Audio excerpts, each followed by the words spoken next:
Good morning all of you. कैसे हैं आप सब? घर पे होंगे, सुरक्षित होंगे। जैसा कि हम केमिस्ट्री पढ़ रहे हैं और केमिस्ट्री में अपना जो टॉपिक चल रहा है वो कार्बन का चल रहा है, और कार्बन से संबंधित हमने उसका यौगिक रूप, स्वतंत्र रूप और कुछ एक हमने यौगिक भी पढ़ लिए हैं। और उसके साथ अपना जो यौगिक वाला जो पार्ट है वो हमने पिछले सेशन में कंप्लीट कर लिया था। लास्ट हमने सीएनजी के बारे में पढ़ा था। सीएनजी के बारे में वो गैस हल्की होती है, वाहनों के रूप में उपयोगी होती है, और बड़े महानगरों में पेट्रोल के स्थान पर वाहनों में वो प्रयुक्त की जाती है। प्रयुक्त करने का रीज़न ये है क्योंकि एक तरफ मान लो पेट्रोल जलेगा और एक तरफ मान लो सीएनजी जलेगी, तो पेट्रोल की तुलना में जो सीएनजी होती है उससे जो कार्बन मोनोऑक्साइड बनेगी उसकी मात्रा थोड़ी क्या रहेगी, कम रहेगी। तो वो कम रहने के कारण ही क्या होता है, उसका पेट्रोल के स्थान पे उपयोग होता है। ठीक है, तो आइए कार्बन के अंदर ही एक नए टॉपिक की शुरुआत करते हैं जिसका नाम बोर्ड पे लिख रखा है मैंने, हाइड्रोकार्बन। देखिए दोस्तों, हाइड्रोकार्बन का मतलब क्या होता है? कार्बन और हाइड्रोजन। क्या क्या? कार्बन और हाइड्रोजन। कार्बन और हाइड्रोजन से मिलकर बने हुए यौगिकों को क्या कहते हैं? हाइड्रोकार्बन कहते हैं। यानी कि हाइड्रो यानी का इसका मतलब है हाइड्रोजन, कार्बन यानी कि मतलब कार्बन। तो कार्बन और हाइड्रोजन से मिलकर बने यौगिकों को क्या कहते हैं? हाइड्रोकार्बन कहते हैं। अब मैं इसका एक चार्ट बना रहा हूँ, उसे आप बहुत ध्यान से समझेंगे। वो जो चार्ट होगा उससे आपके बहुत सारे क्वेश्चंस क्लियर होंगे। देखिएगा, हाइड्रोकार्बन का जो वर्गीकरण है वो इस प्रकार से करते हैं। आपको बस समझते जाना है, आपको इसका रट्टा नहीं मारना है, अपने आप याद हो जाएगा ये। हाइड्रोकार्बन का वर्गीकरण हम दो प्रकार से करते हैं। एक तरफ हम लिखते हैं अचक्रीय, और हम दूसरी तरफ लिखते हैं क्या? चक्रीय। ठीक है,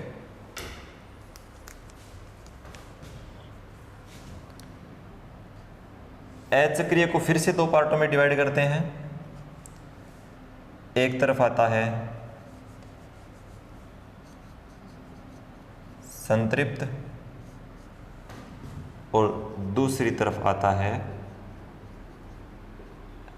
असंतृप्त। ठीक है, अब एक बार उधर चलिए। ये जो आपको चक्रीय दिखाई दे रहा है इसे दो पार्टों में डिवाइड करते हैं। एक होता है विषम चक्रीय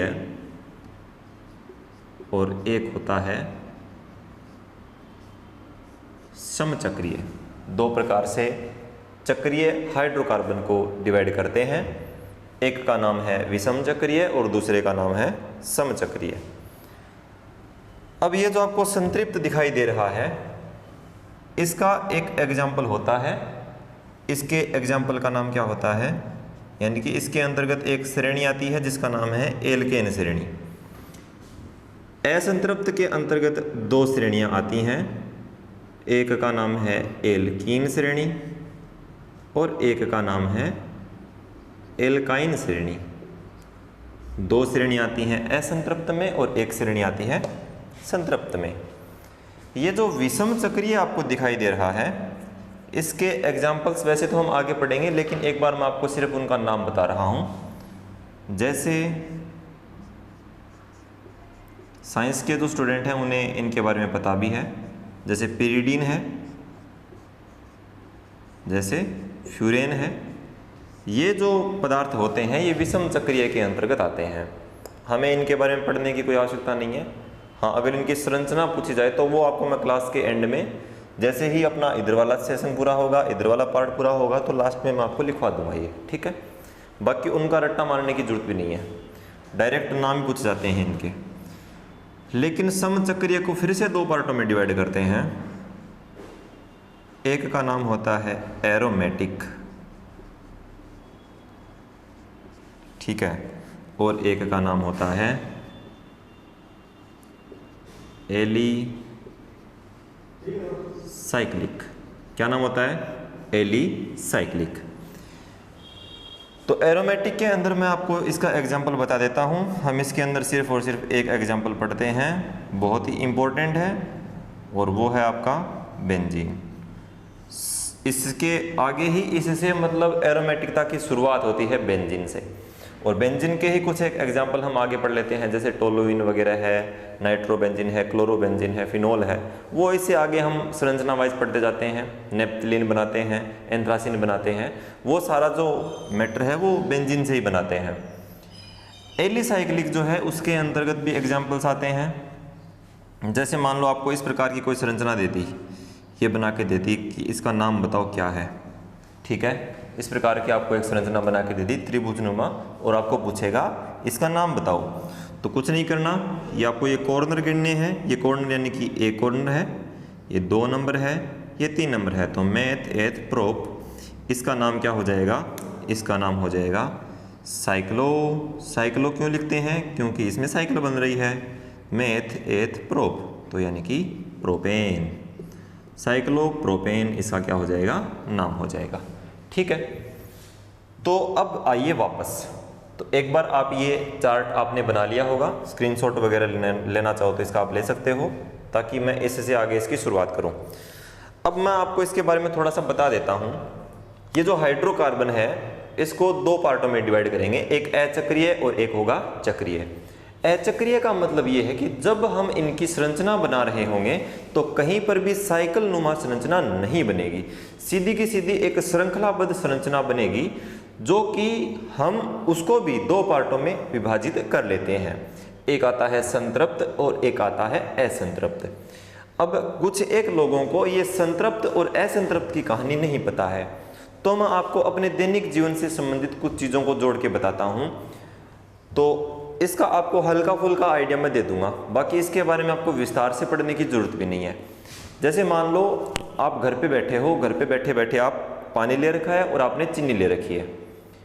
1 लीटर पानी में मान लो आपने 100 ग्राम चीनी घोल दी, पूरी तरह से घुल गई। अब वो पानी ये कह दे कि भैया चाहे कुछ भी कर लो, मुझे गर्म कर लो, मुझे ठंडा कर लो, मुझे आप भाप में उड़ा दो, मैं और चीनी को नहीं घोलूंगा, तब तो वो क्या है, संतृप्त है।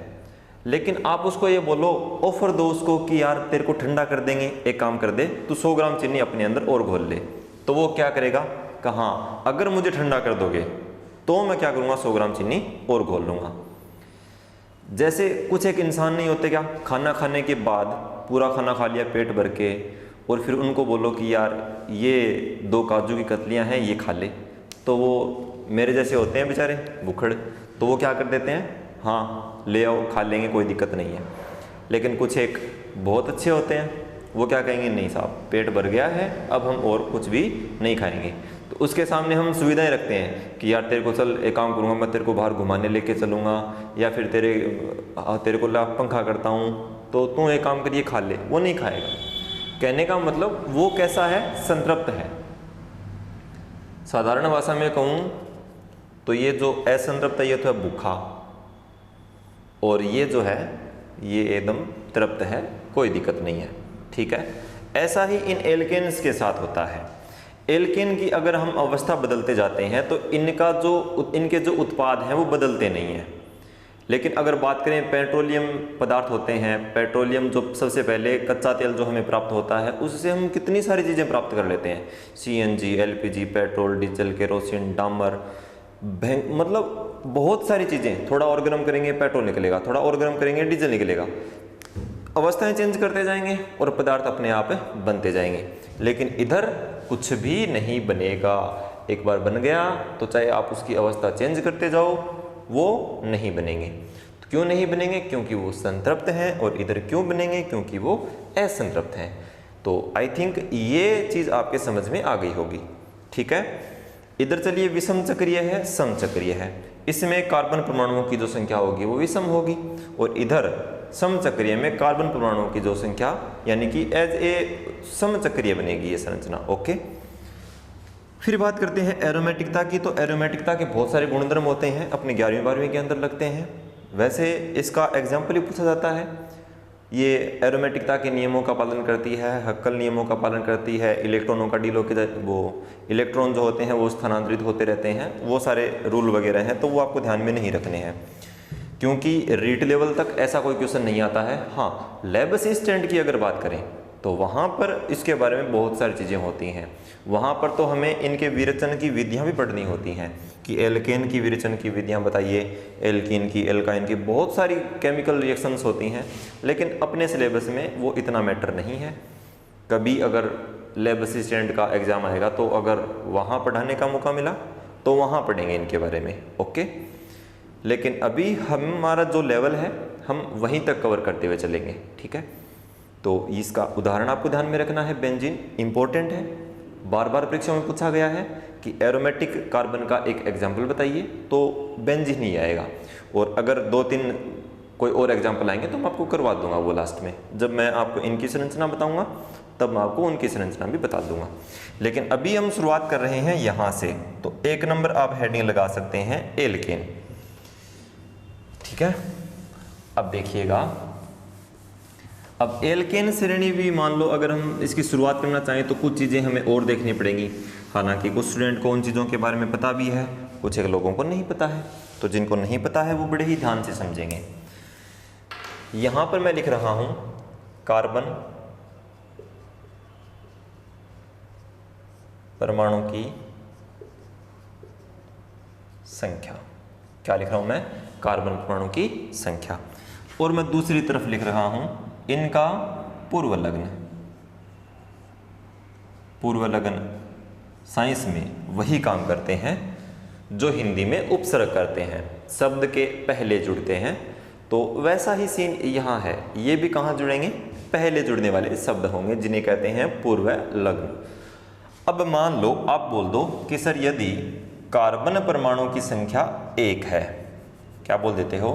कार्बन परमाणु की संख्या मान लेते हो, आप क्या बोल देते हो कि 1 है, तो इसके अकॉर्डिंग पूर्व लग्न क्या आएगा?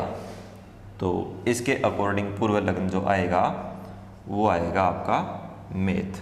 क्या आएगा? मेथ, ठीक है। दूसरा, सी की संख्या यदि 2 है तो पूर्व लग्न क्या आएगा? वो आएगा 8। क्या आएगा? 8। कार्बन परमाणु की संख्या यदि 3 है तो क्या आएगा? प्रोप।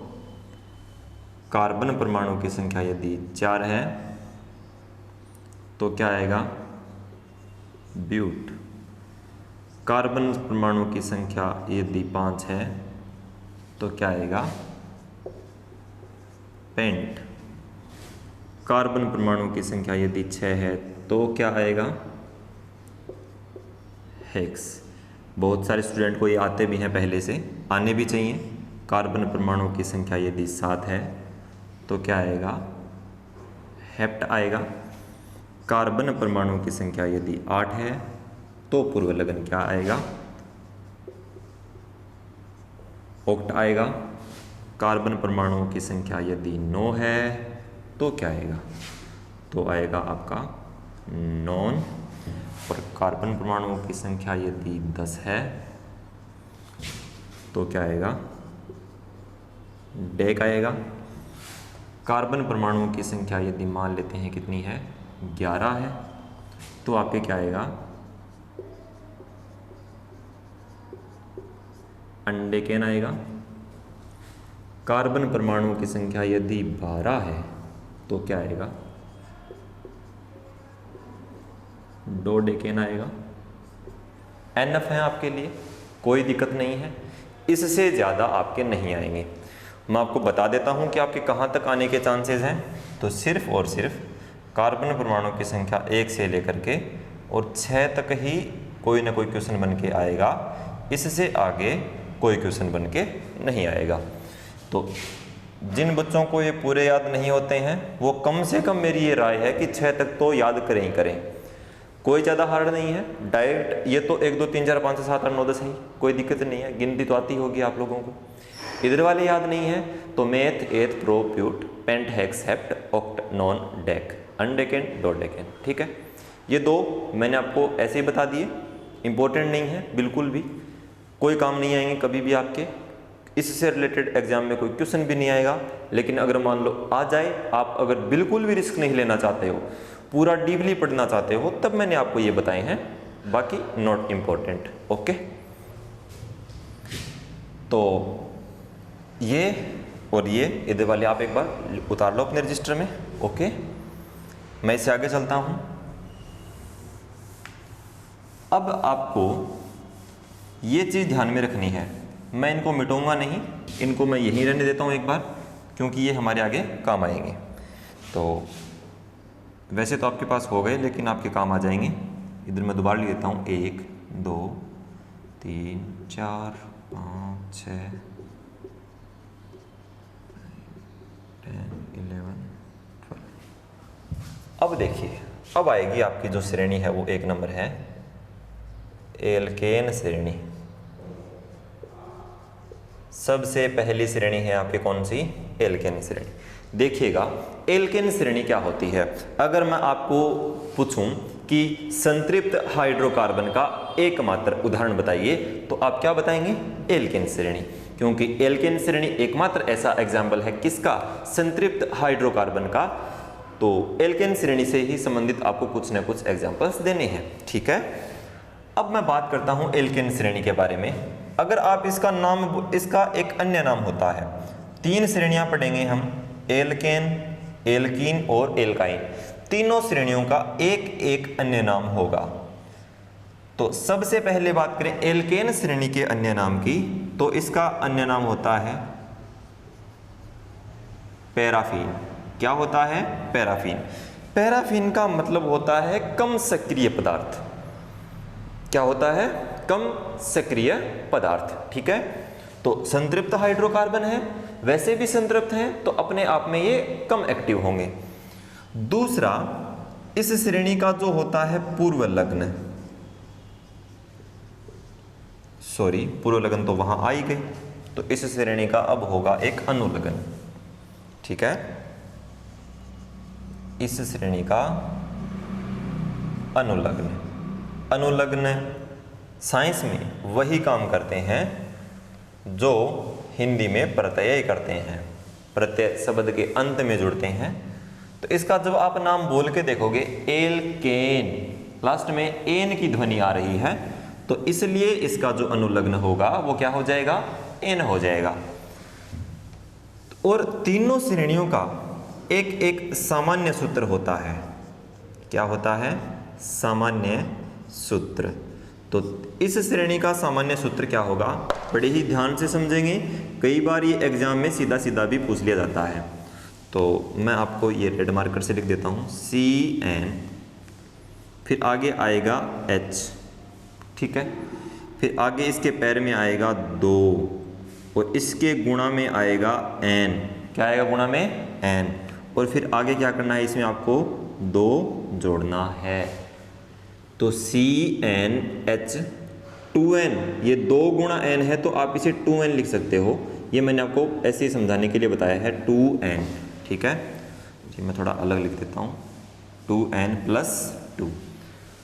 कुछ भी नहीं करना है आपको। ये n जो है ना, ये n है कार्बन परमाणुओं की संख्या। n का मान 1 2 3 4 5 6 7 8, इनमें से कोई ना कोई होगा। तो आपको n की जगह, इनमें से मैं आपको ये बोलूं कि यदि n का मान 1 है, तो आप n की जगह 1 रख दोगे और फॉर्मूले को खोल दोगे। कुछ भी नहीं करना है। सामान्य सूत्र जब तक आपकी याद नहीं होगा तब तक आप कुछ भी नहीं कर पाओगे। डायरेक्ट आपको मैं ये बोलूं कि मीथेन का सूत्र आप रट्टा मार लो CH4, पॉसिबल नहीं है, रटना ही नहीं है, रटने वाली कोई चीज़ ही नहीं है। ये चीज़ आप 4-5 बार पढ़ोगे अपने आप याद हो जाएगी, ये आप 1-2 बार पढ़ोगे अपने आप याद हो जाएगा। आपको याद करना ही नहीं है, जबरदस्ती याद हो जाएगा, चाहोगे तो भी भूल नहीं पाओगे। ये आपकी याद रहेगा जीवन भर, गारंटी देता हूं मैं। आप चाहोगे ना कि सर हम तो भूलना चाहते हैं, तो इसका कोई इलाज नहीं है, फिर भूल भी नहीं पाओगे। तो CnH 2n + 2 कौन सी श्रेणी का सूत्र है? ये एल्केन श्रेणी का सूत्र है। ठीक है, अब देखिएगा इसमें एक बंध बनेगा। क्या बनेगा? बंध बनेगा। और वो जो बंध बनेगा वो कैसा बंध बनेगा? एकल बंध बनेगा। कैसा बंध बनेगा? एकल बंध, यानी कि सिंगल बॉन्ड बनेगा। कैसा बनेगा? Single bond. ठीक है, अब देखो एकल बंध बनेगा। किस किस के बीच में बनेगा? कार्बन और कार्बन के बीच में हमेशा कौन सा बॉन्ड बनेगा? एकल बॉन्ड बनेगा, या एकल बंध या सिंगल बॉन्ड बनेगा। ठीक है, फिर आगे हम बात करते हैं बंध कोण की।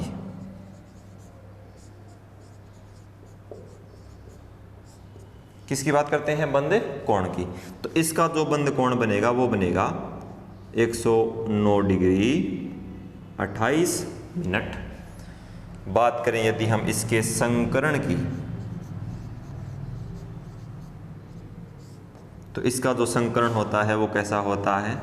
sp3 होता है। कैसा होता है? sp3। ठीक है, तो आपको इतनी सारी बातें इसके बारे में ध्यान में रखनी है।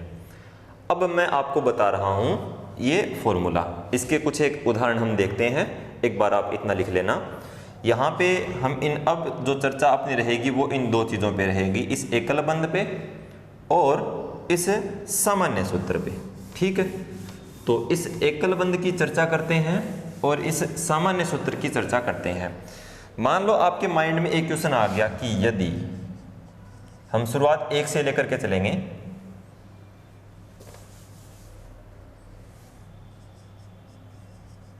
यदि कार्बन परमाणु की संख्या कितनी है? 1 है। कितनी है? 1 है, यानी कि n का मान क्या है? 1 है। n का मान यदि 1 है तो आपके पास फॉर्मूला क्या था? CnH2n+2। यही तो फॉर्मूला था। अब यही था तो आपको क्या करना है? आपको इस फॉर्मूले के अंदर रखना है। तो इधर आएगा C। n का मान कितना है भैया? n का मान है आपके पास 1। यहाँ पे H है, यानी कि ये है आपका हाइड्रोजन, और हाइड्रोजन है और नीचे पैर में है भैया जी 2, गुणा में n, और गुणा में n का मान कितना है? 1, और प्लस में मान कितना है? 2। जैसे जैसे बोलता जाता है वैसे वैसे करते जाओ। तो कुछ भी नहीं करना। C अब 1 है पैर में, तो 1 लगाओ ना लगाओ कोई फर्क नहीं पड़ेगा। आगे चलिए H है, तो CH 2 गुणा 1, 2 एकम 2, 2 और 2 4। तो पहले गुणा होता है, फिर क्या होता है? जोड़ होता है। ठीक है, आपके पास फॉर्मूला आ गया CH4। क्या आ गया? CH4। CH4 आ गया। कब आया CH4? जब कार्बन परमाणु की संख्या कितनी थी? 1 थी। तो कार्बन परमाणु की संख्या जब 1 होती है तो पूर्व लग्न क्या आता है? मेथ आता है। तो यहां पे आप लिखेंगे मेथ प्लस। आपने इस कार्बन परमाणु की संख्या ये जो 1 है इसे कौन सी श्रेणी पर अप्लाई किया है? तो आप बोलेंगे सर एल्केन श्रेणी पे अप्लाई किया है। और एल्केन श्रेणी का अनुलग्न क्या होता है? तो एल्केन श्रेणी का अनुलग्न आप बोल के देखेंगे एल्केन। लास्ट में किसकी ध्वनि आ रही है? एन की। तो मेथ प्लस ये क्या बन गया? मेथेन। तो ये मीथेन नहीं होता है, ये मेथेन होता है। क्या होता है? मेथेन। सही नाम इसका मेथेन है। मीथेन आप बोलते हो, वो मेरे हिसाब से आप गलत बोलते हो। तो इसका जो ओरिजिनल नाम होगा वो क्या होगा? मेथेन होगा। अब ऐसे आप ये 1 से लेकर के 12 तक जो मर्जी आए आप वो काम में ले सकते हो। लेकिन मैं आपको एक बार इसका जो एकल बंध वाला अपना चल रहा था वो और बता देता हूं। इसमें मैंने आपको कहा था कि एकल बंध बनेगा कार्बन और कार्बन के बीच वाला। तो इसमें तो कार्बन 2 है ही नहीं, तो 2 नहीं है तो एकल बंध कार्बन कार्बन के बीच में तो बनेगा ही नहीं।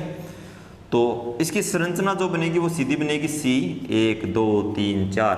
ये देखकर कुछ घंटी बजती है क्या दिमाग में? कौन सी वाली? संयोजकता वाली। कार्बन की संयोजकता कितनी होती है? तो आप बोलेंगे सर 4 होती है। तो 4 हाइड्रोजन जोड़ने हैं, जोड़ दो। 1 2 3 और 4। ये क्या बन गई? इसकी संरचना बन गई। ठीक है, बात क्लियर है?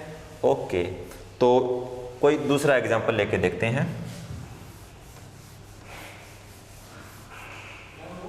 ठीक है, ओके।